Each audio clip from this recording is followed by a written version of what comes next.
যারা জাসদ করে colonel তাহেরের group করে জিয়াউর রহমানের চামড়াদের জুতা বানাইতে চায়, তারা যখন বাংলাদেশ জাতীয়তাবাদী দলের প্রেসক্রিপশন করে কে কোথায় নেতৃত্ব হবে ধিক্কার দিয়ে সেই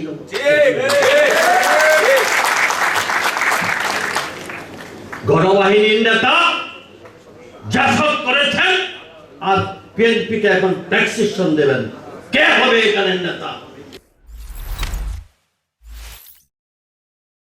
আমরা এখন দেখতে পাচ্ছি সবাই শহীদ জিয়ার আদর্শের সৈনিক আর সবাই বাংলাদেশ জাতীয়তাবাদী দলের এই আন্দোলনে বেগম খালেদা জিয়া তারেক রহমানের হাতকে শক্তিশালী করার জন্য। দেখেন একবার চিন্তা করে, ওদের ব্যবসা বাণিজ্য সবকিছু ঠিক ছিল, আজকেও আবার দেখা যাচ্ছে তারা আবার সেই স্তরে করা সুর করে সারা তোমরা যারা আসছিলে রাজপথে তোমরা কোথায় চলে যাও, আমরা আসি।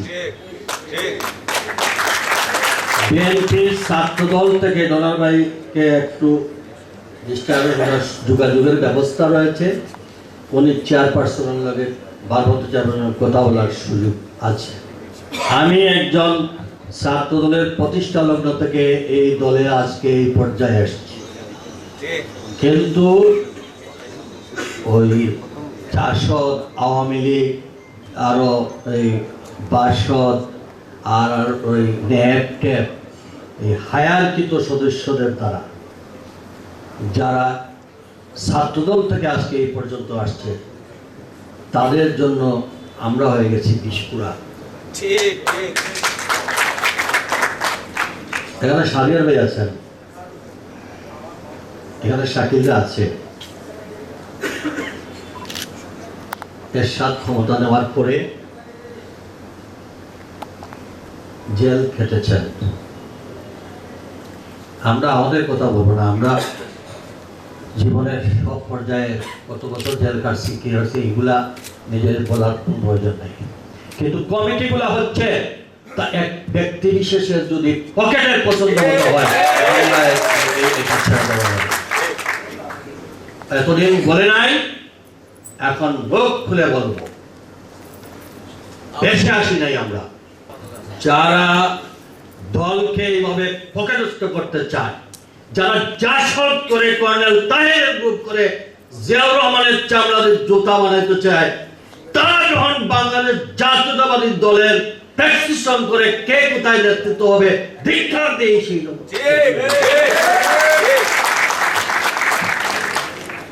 গণবাহিনীর নেতা জাসদ করেছেন আর বিএনপিকে এখন প্রেসক্রিপশন দেবেন, কে হবে এখানের নেতা?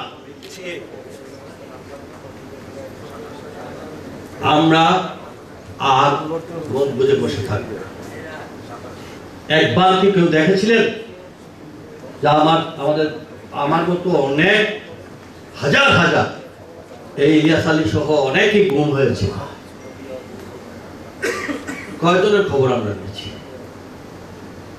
আজকে প্রত্যেকে এক একজন আসছে, ব্যবসায়ী ধরে ধরে নিয়ে আসছেন, প্রশাসনিক আমলাদেরকে ধরে ধরে নিয়ে আসছেন, আর এখানে ওনারা বসছেন কে হবেন সিনিয়র সচিব, কে হবেন নেক্সট গভর্নমেন্টের পিএস হবেন। আরে ভাই, গভর্নমেন্ট করবার তো দূরের কথা, আগে নিজে দল সংগঠন করেন।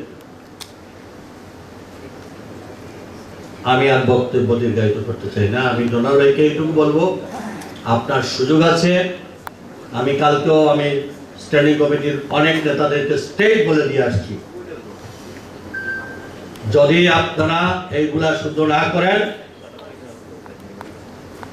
দল আমরা করেছি, দলের থেকেই দলের ভিতরে কাপটি দ্বারা সেই সবের বিরুদ্ধে আমরা কথা বলবই, নিশ্চয়ই নেতার কানে আমরা পৌঁছানোর চেষ্টা করব।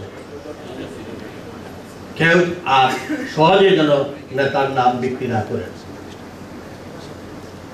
আমরা আসুন সবাই মিলে ঐক্যবদ্ধভাবে, দেশের এই সংখ্যা এখনো কাটেনি, দল কিভাবে সংগঠিত করা যায়, ঐক্যবদ্ধ বিএনপি কিভাবে করা যায়, আমরা সেদিকে কাজ করি।